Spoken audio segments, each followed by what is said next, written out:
Anita! Oh, hello, Flora.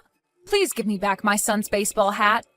You can't just go and steal someone else's stuff. I thought he had lost it or something, but then I saw your son wearing it yesterday. Huh? What in the world are you talking about? I didn't do anything of the sort. But the one my son was wearing yesterday was a new baseball hat that I had bought for him. You see, my son is a fan of the professional baseball team on his hat. What? Don't you think that's strange?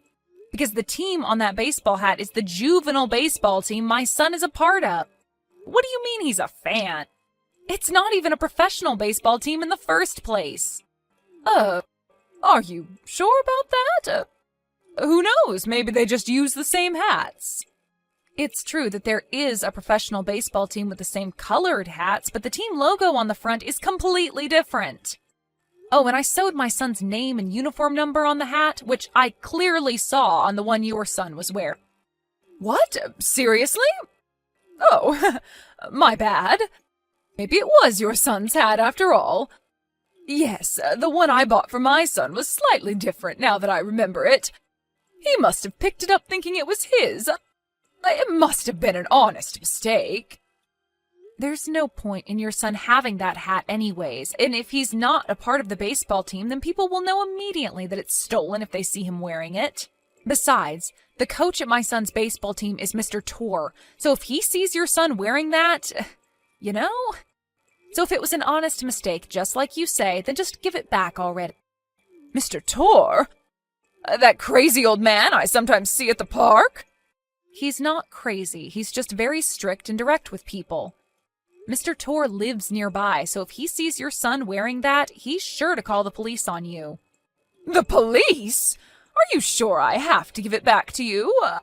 I mean, my son seems to really like it, and your son could always just get a new hat because he's a part of the team, right? No, it's my son's hat, and I'm not just going to let you have it. If you don't want to have the police called on you, then give me back the hat. Fine, I'll put it in your mailbox. Understood. Please bring it now. What, now? Can't I just give it back to you when I feel like it or something? No. Give it back right now, please. If you don't, I'll tell Mr. Tor and the police. Fine, I get it. I'll bring it right now. Sheesh, you're making such a big deal out of this. It's just a hat, you know.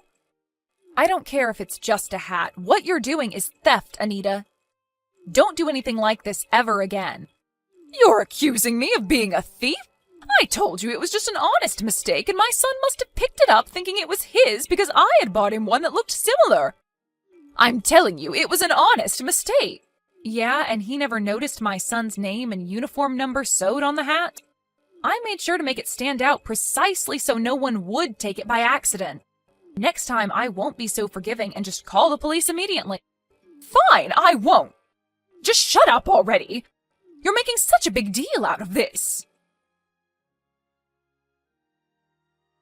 Hey, Laura, I saw you entering your house just now.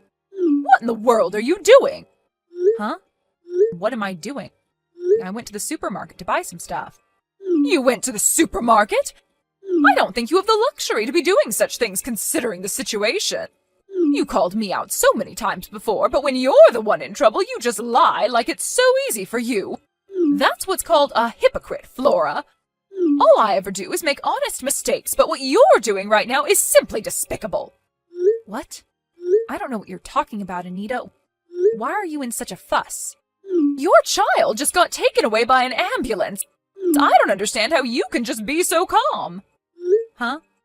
Are you sure that it was my child? Yes, he was wearing your son's hat. I don't know who called the ambulance, but you noticed it come, right? There were so many people watching as well. I don't get why you can just pretend you don't know what's happening. Your own child got into an accident and was taken to the hospital, but you won't even go visit him since it's too much of a hassle for you. Hold on. I'm telling you, leave your house and go to the hospital right now. By the way, that accident wasn't my fault, all right? Huh? What do you mean it wasn't your fault? First of all, I don't know what you're talking about, and second of all, I never said it was your fault.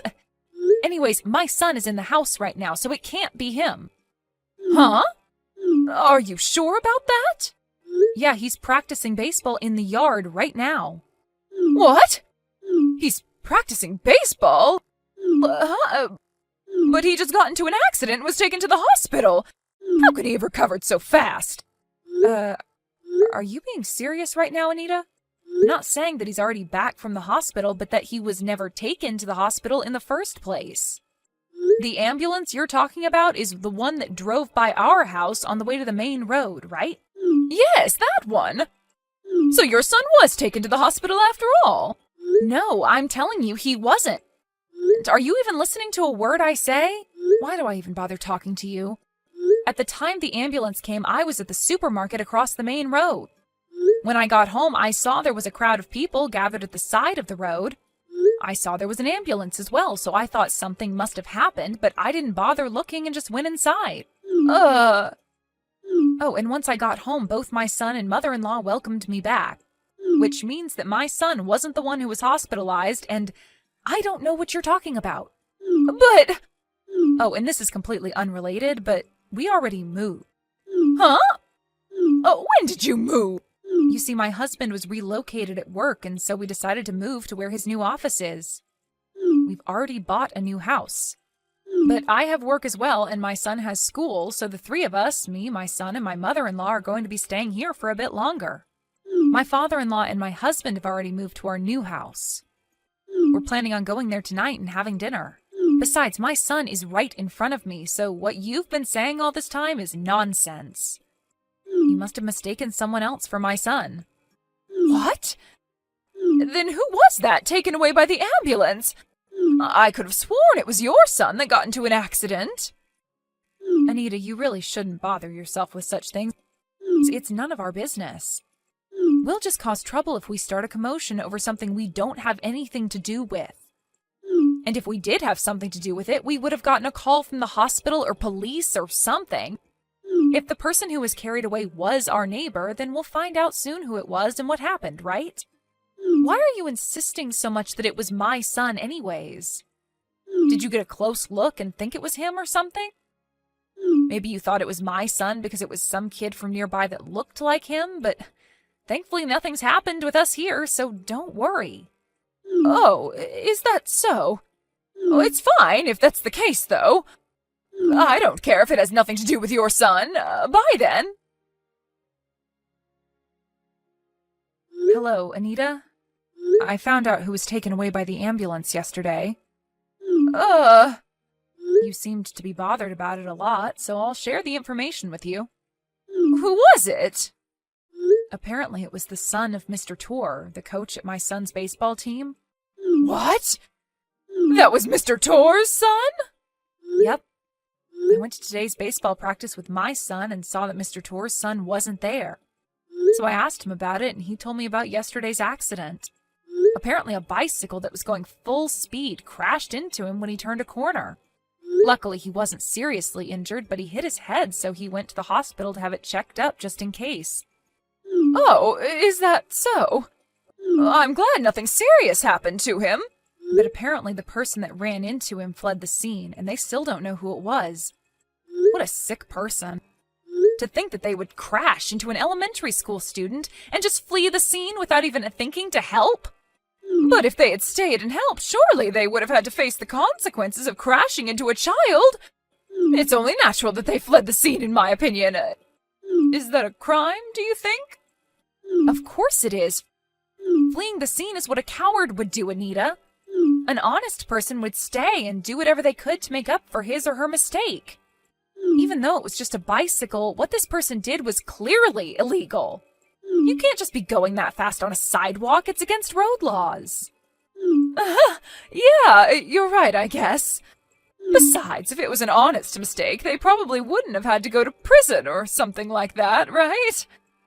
But I don't know that even city bicycles are subject to road laws. Huh? It's so scary that there are all these laws we don't even know about, don't you think? I'd better watch out myself.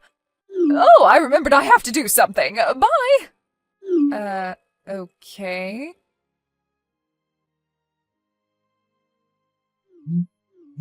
Flora, something terrible has happened. What should I do? What do you think is the best thing to do at times like this, Flora? I need your advice. Why are you panicking so much? The police are at my front door. I'm scared to open it, so I'm pretending that no one's home. What? You can't just pretend to not be there when the police are at your door. I'm pretty sure that's illegal. If you didn't do anything, there's no reason to be scared of the police, so why don't you just open the door and see what they want from you? No, I'm not going to open the door. Why not? Because you did something and that's why you're hiding from the police? Huh? What are you talking about? I didn't do anything to deserve being locked up. Do you suspect me of being a criminal or something? I never said that you did anything that would get you locked up. And if there's nothing suspicious about you, then there's no need to hide from the police, is there? I didn't mean it like that. It's just that... If that's the case, then you should just open the door and talk to them, right? But... that's... I can't, all right? It's hard to explain. You panicked at the sight of the police, and so without even thinking, texted me asking for help, even though it will only make things worse. Did I get that right? I think the best thing for you to do right now is to just accept that we all know about what you did now. What are you talking about? You're not making any sense. Hey, Anita, don't you realize that you messed up yesterday during our conversation? Huh? What do you mean I messed up? When I was telling you about the bicycle accident Mr. Torr's son got into, I only said that a bicycle crashed into his son, right? But for some reason, you knew what type of bicycle crashed into him, saying something about how it was so scary that even city bicycles are subject to road laws. Up until then, you seemed to know nothing about the accident, but for some reason you knew the type of bike that crashed into Mr. Torr's son. Seriously? I thought it was strange how you seemed to be so panicked about the accident at first, when you thought it was my son and not Mr. Torr's son that was hospitalized. You suspected me from the start? Well, it's not like all this proves with certainty that you're the one who crashed into Mr. Torr's son and fled the scene. All I did was tell Mr. Torr, the victim's father, about my suspicions. Why did you do that? What, did you think I would just stand by and let you get away with this? Oh, and by the way, it's not certain that it was me that caused the police to come to your house like this. There's a possibility that you were suspected of being the culprit from the start, and that they were already investigating you. Why is that? Why would they suspect me? Do I really look that much like a criminal? That's not what I meant. Apparently a lot of houses around here have security cameras watching the entrance to their house. So they might have already found evidence that you were the culprit before I told Mr. Torr anything. Security cameras? Yes, you only moved here 1 year ago, so maybe you didn't know, but this area was once terrorized by multiple thefts a few years ago. Theft? Yeah. After that, everyone learned a lesson, and they made contracts with security companies and set security cameras and stuff. So you know what that means, right? Hold on. So you're saying that I was caught on a security camera? I don't know for sure, but surely the police around here know how a lot of people have security cameras in this area. And so they probably asked them to cooperate by providing footage. Oh, but it's just a possibility, all right? No way! This can't be happening! Anita, what's wrong? They found out. They know I did it. To think that it was Mr. Torr's son as well. Anita, are you seriously just realizing this now? But I even got rid of the evidence and threw away my city bike. I thought that they wouldn't have anything to tie me to the accident. What? And they still found out? How is that even possible? Besides, it's that baseball hat of theirs that's the problem. He was wearing the same hat as your son's, which is why I thought it was him when I ran into him. But it had to be Mr. Torr's son of all people. I shouldn't have texted you that day. This never would have happened. Anita, Do you realize that you're basically telling me that you ran into Mr. Torr's son on purpose because you thought he was my son? What are you trying to do confessing your crimes to me like this? What do you want me to do about it? You think I'm going to help you or something? Huh? No, it's just that... You were careful enough to get rid of the evidence by throwing away your city bicycle. But for someone that goes that far, you're pretty scatterbrained, Anita. Maybe if you were a bit less stupid, you would have made a better thief. No, that's not what I meant when I said that I didn't mean that I purposefully ran into Mr. Torr's son because I thought he was your son. You're misunderstanding. I'm going to tell the police, okay?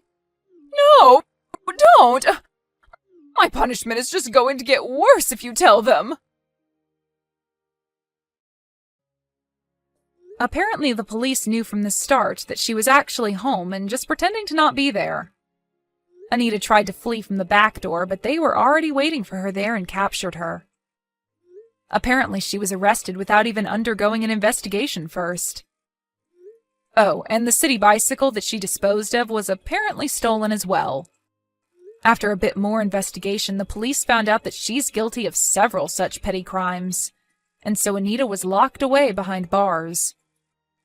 Anita's husband, on the other hand, went to all the families that Anita had caused trouble for and apologized, and after that he divorced Anita and moved, bringing their children with him. Anita's parents fled without saying a word, ashamed at what their daughter had done. So when Anita finally got out of prison, she had nowhere left to go, and since she still had to pay for several alimonies and hospitalization bills and stuff, she was hardly free, even though she just got out of prison.